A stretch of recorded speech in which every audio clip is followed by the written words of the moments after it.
नमस्कार सभी प्रदेशवासियों को, क्षेत्रवासियों को, भारतवर्ष के सभी किसान वर्ग, जवान सभी को मेरी तरफ से गुरु नानक देव जी की 556वें प्रकाशोत्सव की हार्दिक शुभकामनाएं। गुरु नानक जी ने हमारे समाज को बहुत अच्छे अच्छे 7 संदेश दिए, जिनमें हर संदेश में अपने जीवन में खुशियां लाने के लिए हर प्रकार की कोशिश की गई। जैसे कि एकता का संदेश, उन्होंने बताया कि भगवान एक है, रब, अल्लाह, रहीम, करीम, जो किसी भी नाम से आप पुकारे सभी की ये एक ही ताकत है। दूसरा उन्होंने दिया नाम का जपना।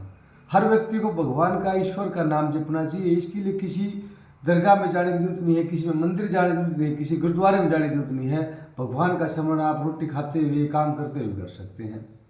तीसरा उन्होंने दिया किरत करो और ईमानदारी से कमाओ। किरत का मतलब होता है अपने हाथ से कर्म करो, अच्छा काम करो, हाथ से काम करके ईमानदारी से कमाओ। तीसरा उन्होंने ये दिया। चौथा दिया वंड छको।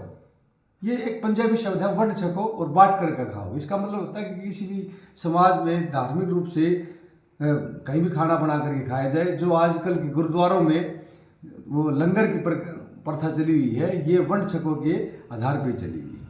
पांचवा उन्होंने दिया नारी का सम्मान।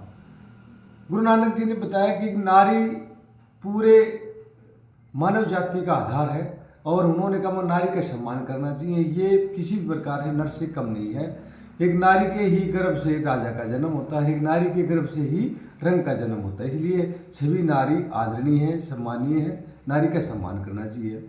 नंबर 6 पर उन्होंने बताया सार्वभौमिकता का संदेश। नानक जी ने कहा कि भाई मैं किसी न तो हिंदू हूँ न मुसलमान हूँ, मैं केवल उस परम परमात्मा की एक सेवक हूँ जो सर्वव्यापी है, जो हर जगह पर है, उसका एक सेवक हूँ। मैं कोई किसी धर्म विशेष से संबंधित नहीं रखता।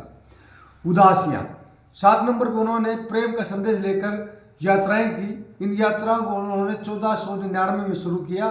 श्री नानक जी ने भारत, तिब्बत, अरब से लेकर श्रीलंका तक भ्रमण किया। सच्चाई, एकता, प्रेम, करुणा का संदेश दिया और उनके इन 7 जो संदेश दिए, इन संदेशों को अगर कोई आदमी अपने जीवन में ढाले तो नानक जी के नियमों के अनुसार चले तो उसके जीवन में खुशहाली बिल्कुल 101% पहुँचेगी। और इसी के साथ ये विषय तो दूसरा था, लेकिन इसी में मैं ऐड कर रहा हूँ। जिन विद्यार्थियों ट्रेनिज ने किसी भी संस्थान से ITI पास आउट हो चुके हैं, उनके लिए एक बहुत अच्छी ज़रूरी सूचना है। पंचकुला हरियाणा रोडवेज में अप्रेंटिस की वैकेंसी निकली हुई है। अपने सभी डॉक्यूमेंट्स तैयार करके जल्द से जल्द अप्लाई करें। जय श्री राम, राधे राधे, नमस्कार।